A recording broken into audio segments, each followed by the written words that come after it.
តាមម្ចាស់អាជីវកម្មមកគួរសម្រួលខ្លួនបែបណាថ្ងៃនេះគឺខូចនៅផ្សារជីបម៉ងដើម្បីអីដើម្បីមកជួយម្ចាស់អាជីវកម្មមកជួយម្ចាស់ brand នេះគឺ rebrand ឲ្យស្គាល់ដែលយុគសម័យនេះអ្នកទាំងអស់គ្នាគឺថាអូយការដែលយើងមិនថាជាអ្នកទាំងអស់គ្នាមាន brand ដែលរឹងមាំហើយយើងគិតថាអតិថិជនស្គាល់ទោះបីជាយើងនៅផ្សារទំនើបយើងមានផលិតផលល្អតែបើសិនជា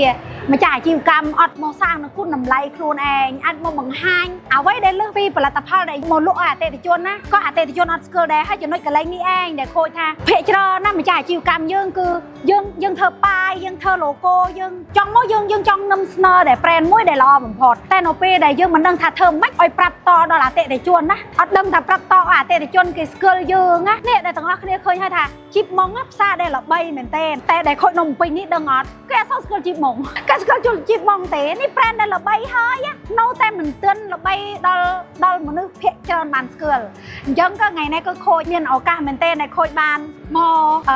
ហាងរបស់កូនសិស្សសម្បុក IT ជា brand កូនខ្មែរមួយដែលតាំងចិត្តថានេះនឹងប្រកួតសេវាកម្មជាមួយបរទេសចង់ក្លាយជា brand មួយដែលដឹកនាំដោយកូនខ្មែរហើយអត់ចាញ់បរទេសអញ្ចឹងណាថ្ងៃនេះមកឲ្យជួបតើសម្បុក IT នេះលក់អីខ្លះហើយម្ចាស់អាជីវកម្មមាន mindset បែបណាដើម្បីជាកម្លាំងចិត្តដល់ fan ដែលតាម page របស់ខូចហើយជាពិសេសខ្ញុំឃើញថាទាំងអស់គ្នាដែលតាម page ខូចគឺសិតតែជាម្ចាស់អាជីវកម្មក៏ឲ្យគ្រប់គ្នាមើលឃើញគំរូអាជីវកម្មជាច្រើននេះគេលក់នៅផ្សារទំនើបហើយនៅគេចេញ online គេមក rebranding តើ rebranding នេះសំខាន់ប៉ុណ្ណាដែលខូចនិយាយមក3ឆ្នាំហើយអញ្ចឹងកុំឲ្យខាតពេលយូរមកតែមកជួប mentor រូបទី2ហើយជំរាបសួរបងប្អូនទាំងអស់គ្នាខ្ញុំជាម្ចាស់ហាងសបយធីដែលពួកយើងគឺមានលក់ជាគេហៅថាគ្រឿងaccessory គ្រឿង speaker កាសដែលមានគុណភាពខ្ពស់ហើយជាពិសេសហ្នឹងគឺឥឡូវនេះគឺយើងមាននាំចូលប្រាច់មុខនៅ brand iCarao ដែលជា brand speaker ដែលយើងច្រៀងបានចានេះខូចមិនដែរច្រៀងផងក៏តែឃើញឆ្លាញ់វាត្រូវនឹងយុគសម័យនេះថាអូប៉ាកែមិនដែរប៉ាកែរក idea ប៉ាកែរកផលិតផលដែលទៅមកលក់ហ្មងចាហ្នឹងហើយឃើញថាពេលដែលយកមកណាឃើញគេឆ្លាញ់ច្រើនពិតមែនប៉ុន្តែត្រូវតែរកអ្វីមួយដែលធ្វើឲ្យអតិថិជនមើលឃើញធំជាងហ្នឹង spread វាបានធំជាងហ្នឹងចាហើយចង់សួរសម្បុក IT មានដល់តែ3សាខាហើយនៅមកផ្សារទំនើបបែបនេះហេតុអីមិននឹកឃើញមក rebranding គឺថាយ៉ាងណាមិន rebranding ហើយ brand ធំហើយចាគឺចង់បរិះខ្លួនឯងទៅទីផ្សារថ្មីណាចាពីព្រោះកន្លងមកភាគច្រើនអតិថិជនស្គាល់ខ្ញុំគឺជាហាង retail ហាងលក់រាយហ្នឹងហើយប៉ុន្តែឥឡូវនេះគឺយើងមាននាំចូលផ្ដាច់មុខផលិតផលខ្លួនឯងពីក្រៅប្រទេសមកហើយថែមទាំងផលិតផលមួយហ្នឹងគឺយើងតែធ្វើទីផ្សារល្បីហើយទោះជាយើងលក់ខ្លួនឯងក៏ដោយតែផលិតផលហ្នឹងគឺល្បីនៅក្នុងទីផ្សារអញ្ចឹងខ្ញុំចង់ឲ្យខ្លួនឯងហ្នឹងបរិះក្រុមគោលដៅអតិថិជនរបស់យើងទៅមកក្រុមទៀតហើយដែលគាត់អត់បានស្គាល់ហើយមានផលិតផលល្អនៅដៃហ្នឹងហើយចង់បរិះត្រូវការអ្នកបោះដុំតនេះអ្នកមកមើលឃ្លីបនេះបើ fan របស់ខូចអ្នកដែលស្រឡាញ់មុខរបរបែប speaker ឬក៏គ្រប់គ្នាដែលមានហាងមានអីចង់តអេតលក់បន្ថែមចំណូលបន្ថែមអាជីពថ្មីនេះសម្បុក IT គឺយើងមានបើកទទួល dealer ចាឥឡូវនេះយើងទទួល dealer ក៏ដូចជាដៃគូសហការក្នុងការដែលចែកចាយនៅ speaker brand មក iCarao brand Tribit Soundpit Earfan គឺយើងមាន brand ផ្សេងទៀតតែអ្វីដែលឥឡូវកំពុងតែលេចធ្លោហ្នឹងគឺ iCarao ខ្ញុំពិតជាចង់ឲ្យបងប្អូនគាត់បានតេស្តសាកល្បងជាមួយនឹង brand ហ្នឹ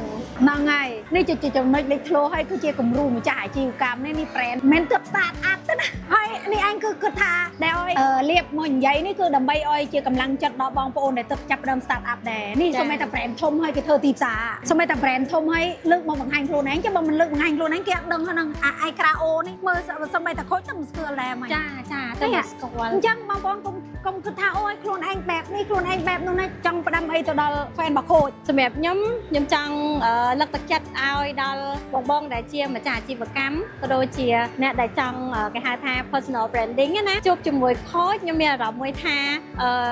ពិតជាផ្ដល់នៅអ្វីដែលខ្ញុំចង់បានមែនតើពីព្រោះសម្រាប់ខ្ញុំចង់ចាប់ផ្ដើមបង្ហាញខ្លួនឯងធ្វើជា content ធ្វើជាវីដេអូមួយដែលធ្វើមិនឲ្យចេញពីបេះដូងខ្លួនឯងប៉ុន្តែគឺយើងអត់រត់តាម trend គេចាណែមកលៀបធ្វើនេះមានក្តីសុខហ៎ចេញពីខ្លួនឯងយើងធ្វើដើម្បីតាអតិថិជនយើងចង់ផ្ដល់ចំណេះដឹងចាអាបទពិសោធន៍ដែលយើងឆ្លងមកណាត្រូវ